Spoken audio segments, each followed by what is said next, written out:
Welcome to the Be Ruthless Show, where we have the conversations that other people don't, the conversations that other people won't.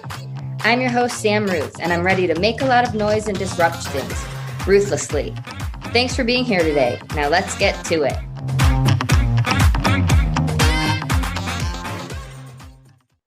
Welcome back to the Be Ruthless Show. I'm your host, Sam Ruth, and joining me today is my dear friend, Carol Meter, who is doing her first podcast. She's a brave soul and is feeling called to speak recently. I have known you almost a year and you have come so far. So why don't you tell everyone a little bit about you and what is going on lately that is making you feel inspired to share more? I lost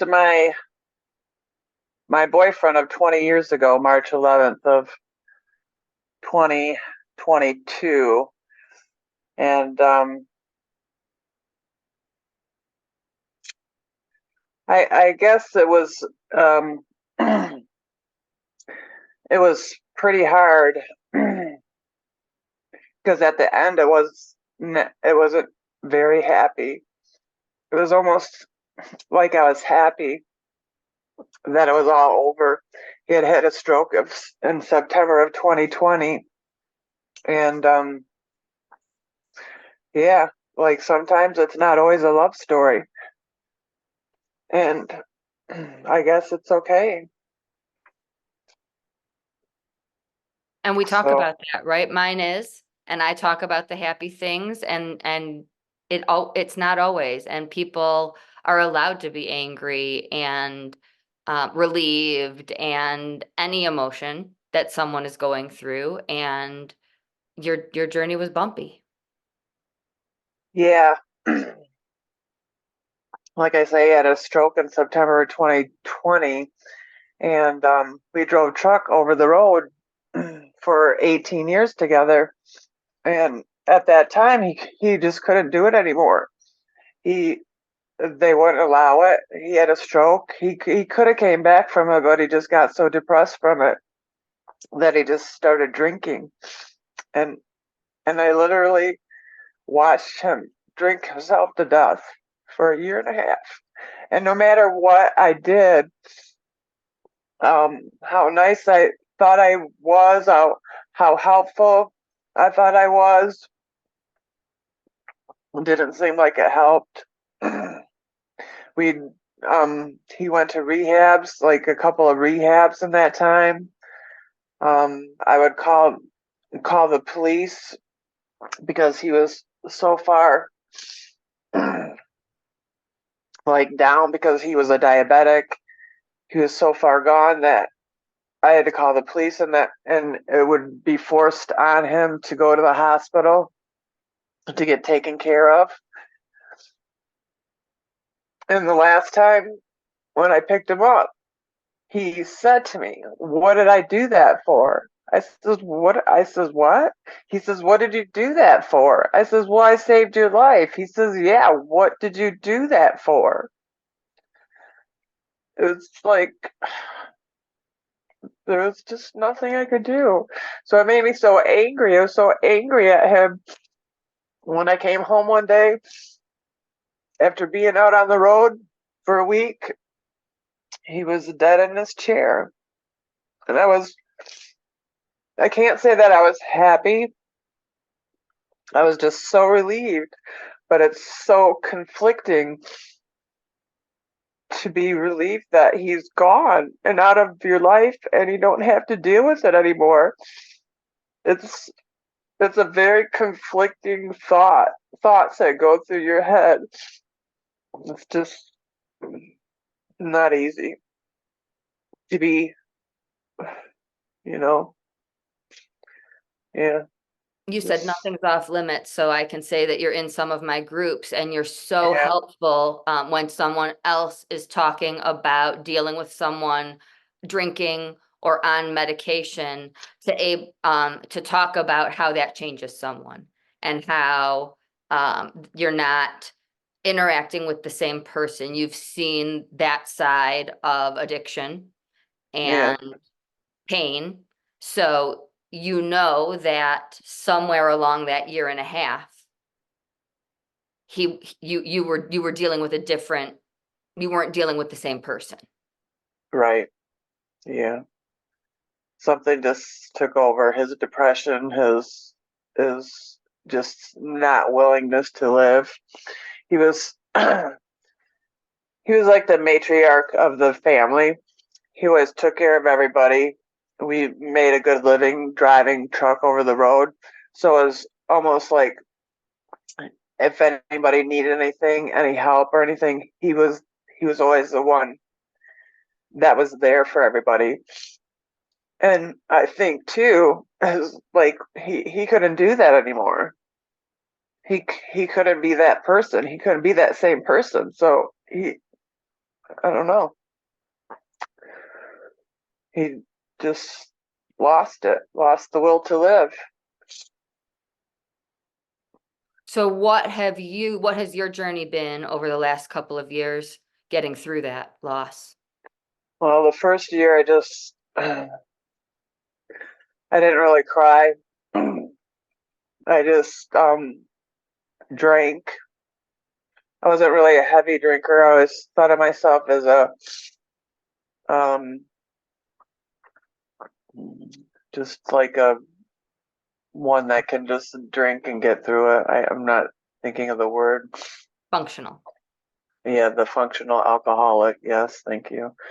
I always thought of myself as the functional alcoholic because I did drink every day. I didn't like drink fists or whatever or whatnot. I had my like little whatever couple drinks and couple shots or something at night. Weekends were probably just always a little bit more, but during the week I worked like 55 hours a week.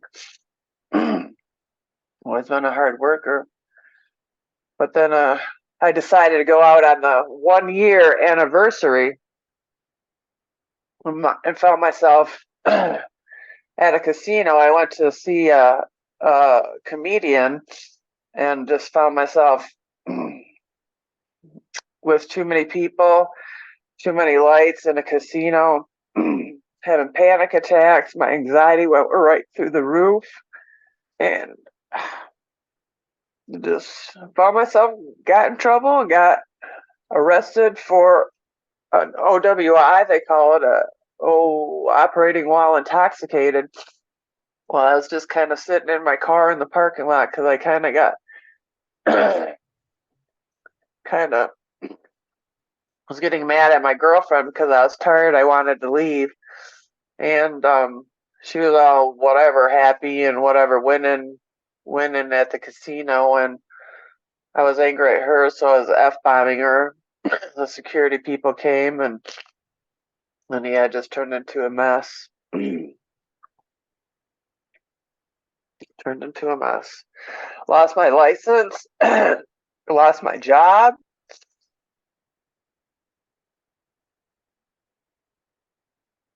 Not very good. But now what do you look at that day as? as a, as as the best thing that ever happened to me because I knew my drinking was too much every day. I had post-it notes on my mirror. Stop drinking every day. It was almost like I wished it into. It almost was like I wished it to happen. What word would you Because call that now? I'm thankful and grateful. So are you still drinking? No, I'm a year sober. Over a year sober, year and a couple weeks. It's the best thing I ever did because now, as you can see, I cry. I didn't cry like like the whole year after he died. I didn't. It was just like, I mean, I would a little bit. It was, I think, more crocodile tears. These are more tears of just letting everything go,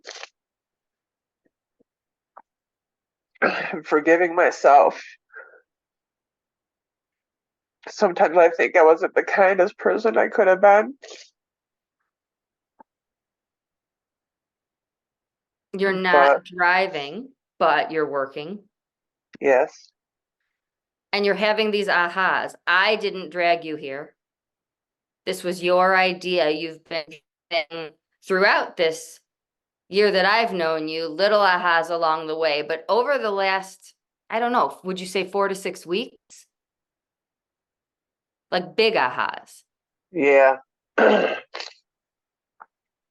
I just when we did that thing with Shalani and I watched your podcast, one of your things when you were talking about that yours was a love story and not everybody's is a love story.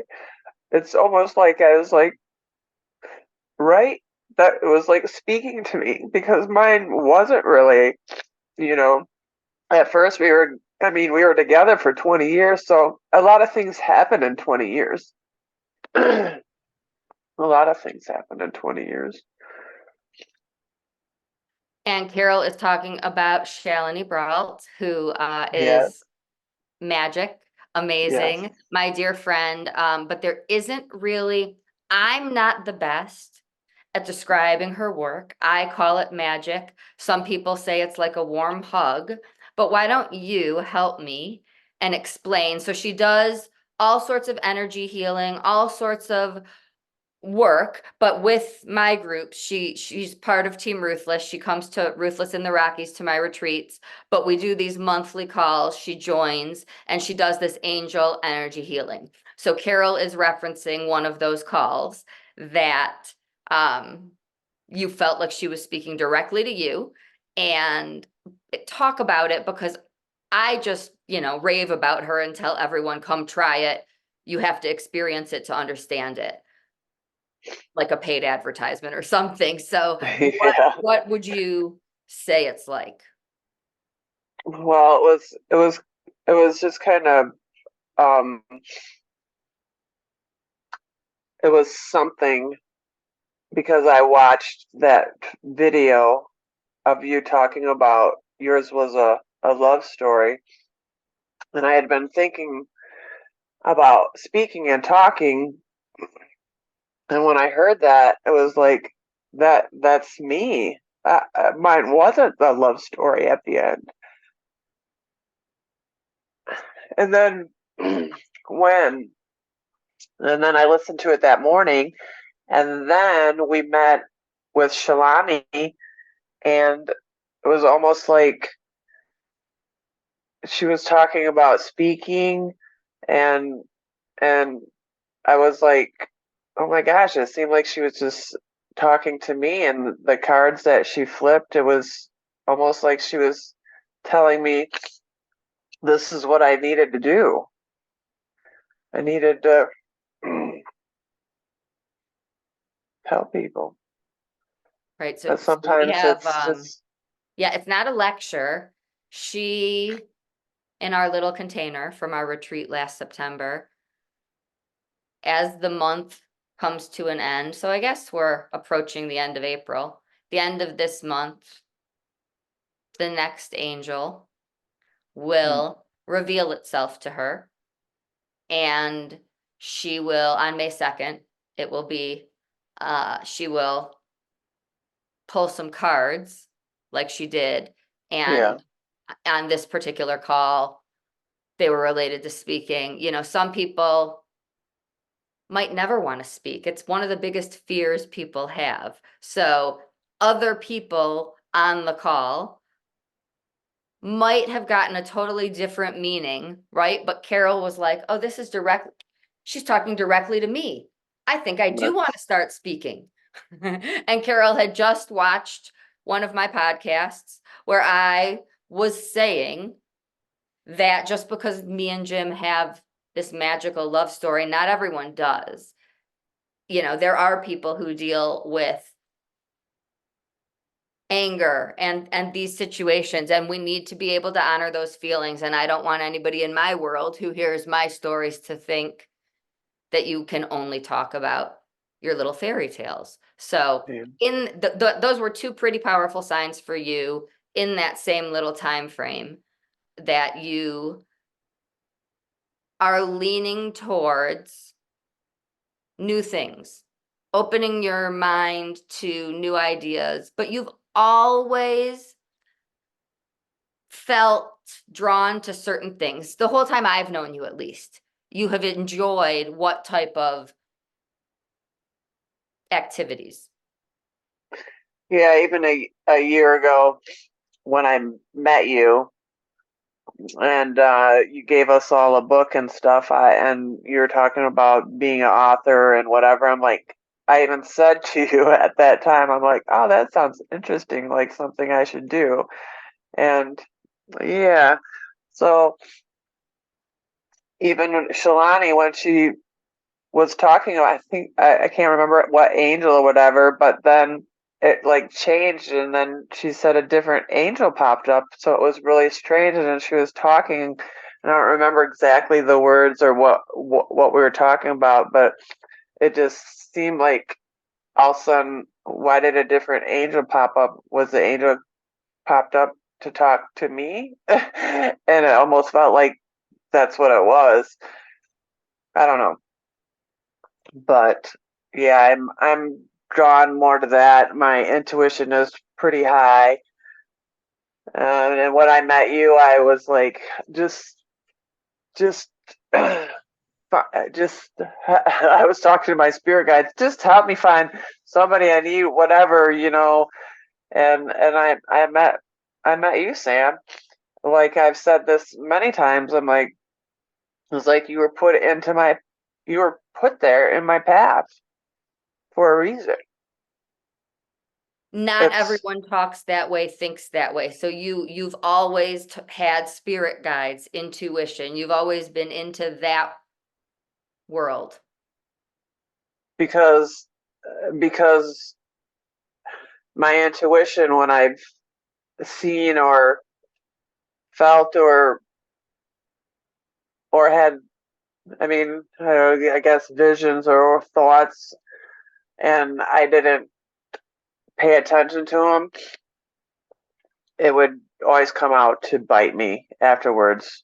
I would like, why didn't I not listen? I mean, a lot of them are just silly things, just like when I was driving out to my niece's birthday party, and something told me grab the extra keys to the truck. And then when I didn't and went out there, my mom locked the keys to the truck in the truck.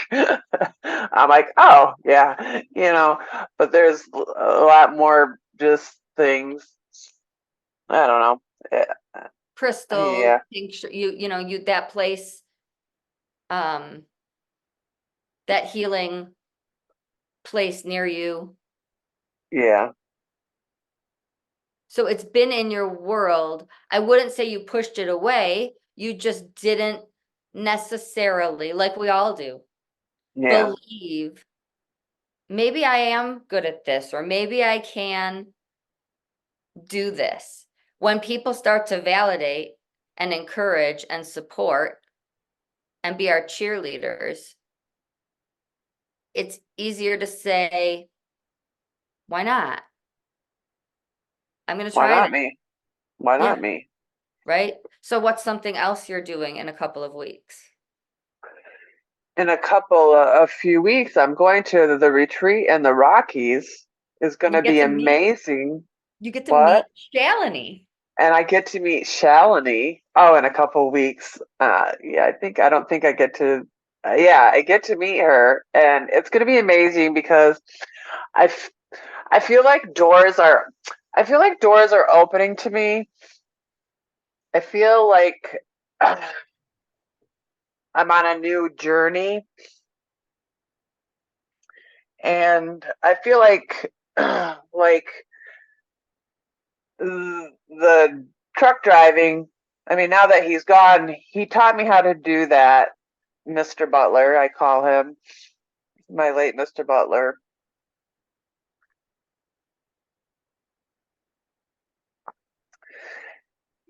It's just time to put that part of me away. It's hard to leave things behind that you've known for so long. It's a scary new thing, when you do something new, something totally different, 100%. but sometimes you just, like I say, you just just go to the cliff, you just go and you just jump And and you just maybe, jump. and maybe there's a way to tie them together. We don't know where it leads. No. Maybe it's not completely letting them go, right? Like I tie Jim into things in some, maybe they come together in some way. We don't know where it leads. When I started working with Jack Canfield, I had no idea why my intuition was taking me there. Yeah. Right? So that is the scariest part. But to other people who are hurting, who are in that painful place, resisting it, it's that could be, and I'm not tooting my own horn here, but Yeah. that could be where they meet their Sam, or where they just, figure out that they love sound bowls like you do, and they get to meet their Shalini. Whatever it is terrifying. When I got on that plane and I met my people, and you're getting on your plane and you're coming to meet these people, but who knows what that next story is that you're telling, and No. what you're doing with it.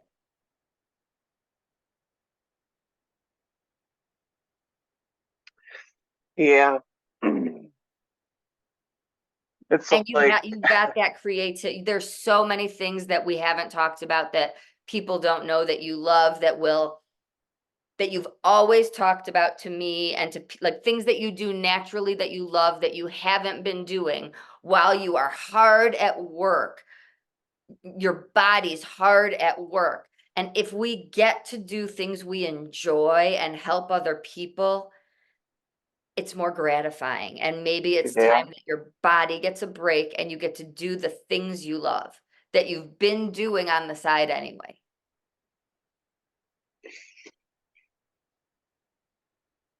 So Yeah. it'll come together. You'll have that aha. They're happening. They're happening. I feel like spring is like bringing a new, a new, um, just, I'm just ready. I'm just ready. So ready. I got getting this spring fever. I'm in Michigan, so it's getting through the winter now. It's spring and it's getting warm out. I'm in my yard and throwing dirt around and being barefoot in the grass, and it's so enjoyable. And yeah, something I enjoy is doing even just simple yard work, just being outside, being in nature, and um growing a little garden and stuff like that. With your dog. Uh, and my dog, gotta have that dog. And you've let people in. That has been scary. When I first met you, it was harder. And so we don't always acknowledge the steps that we take. And so I need to, like, you might not see how far you've come. We can look and see how far we still have to go, because we always have far to go. That road Oh never yeah. ends. But you reach out, you have met new people, you're speaking right now. That's Hmm. big. So we Yeah. cannot forget, because the difficult moments, we still cry, like all those things still happen. But last spring, you would not have done this. Oh no. I just been living, yeah, like with the no drinking. Just been releasing a lot. Just yeah, it's um just living a lot of like solitude and really trying to figure out exactly what I want to do. You know what I mean? and just kind of following what's kind of in my path, like my intuition, like, you and the retreat in the Rockies and yeah, I just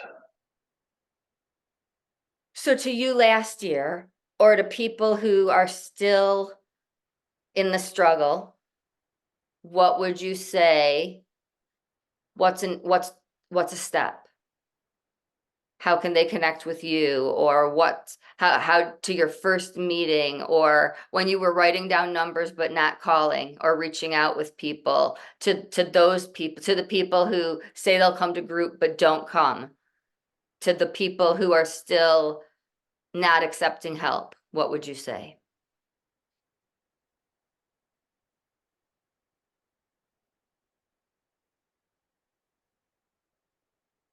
that it's just okay to be sad. So it's okay to cry. It's okay to reach out. It's okay to need to talk to somebody. Even if you're bearing your soul and you're crying as you're doing it, it's just okay. It, it you shouldn't have to shut down and to be around people. You shouldn't have to be happy if you don't want to be happy.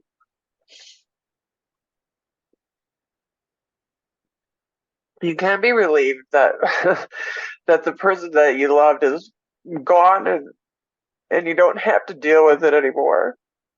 It's okay. You can forgive yourself and be happy for maybe not being the best person you think you could have been to him while he was going through his thing. But then you're going through your thing too. Because at the same time, I went through my second round of cancer and had to have a couple of major surgeries during that time too. And it's like, really? What about me? Like, you're supposed to have somebody there. Your partner's supposed to be there to help you too. But I didn't have that. I didn't have it. Yeah, all of your feelings matter, and you matter, and you're so busy taking care of someone else that your needs fall short, and leaning on others to get that is not Yeah, emphasized enough. It's not yeah. taught enough. How can people find you? They can find me on Facebook, Carol Meter. They can find me on Instagram. They can call me 616-406-6534. I am available. I have a different perspective. I've lost more than this person in my life. I My father to suicide. I always say not once but twice because the first time it didn't work.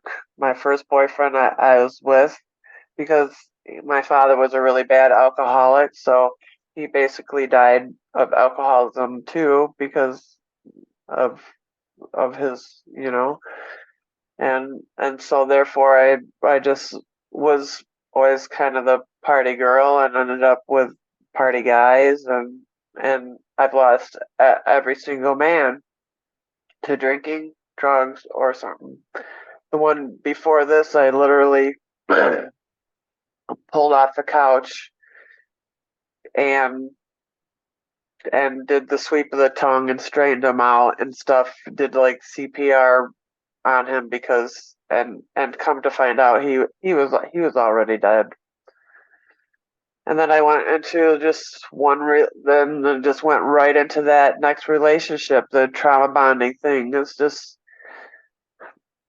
take time to take care of yourself and heal yourself. Don't do it. Don't go into freaking one relationship after another, just looking for something that's not there. You have to look inside, look and love yourself.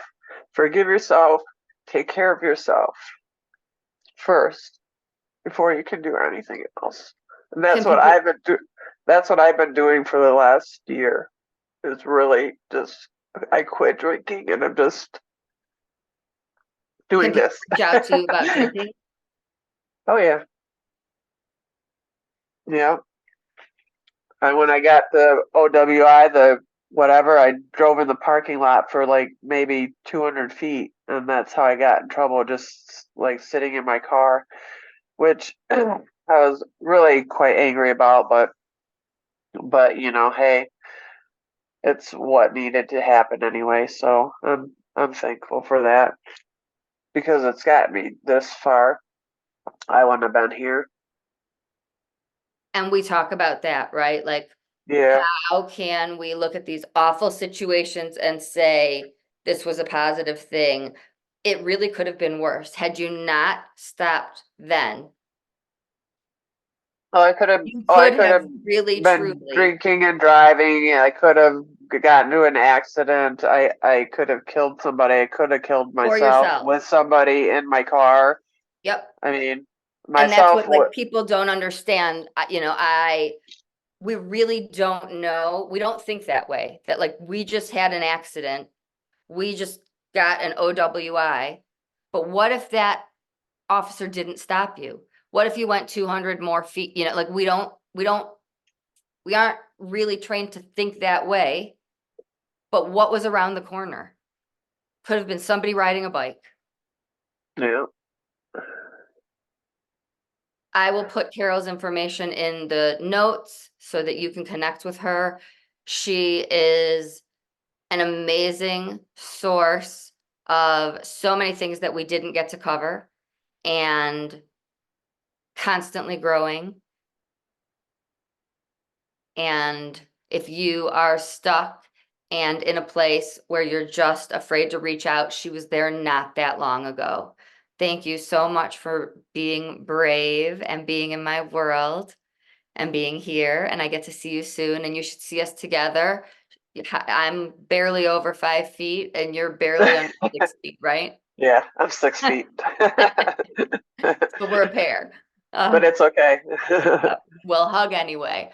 Thank you so much, Thank everyone, you so for being much. here. Until next time, always be ruthless. All right.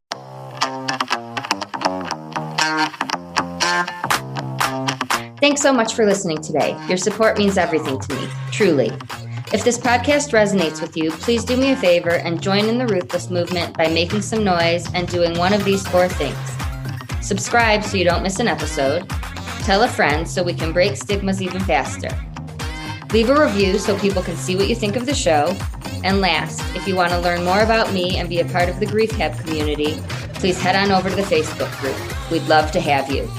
Thanks again for spending your time with us, and see you next week.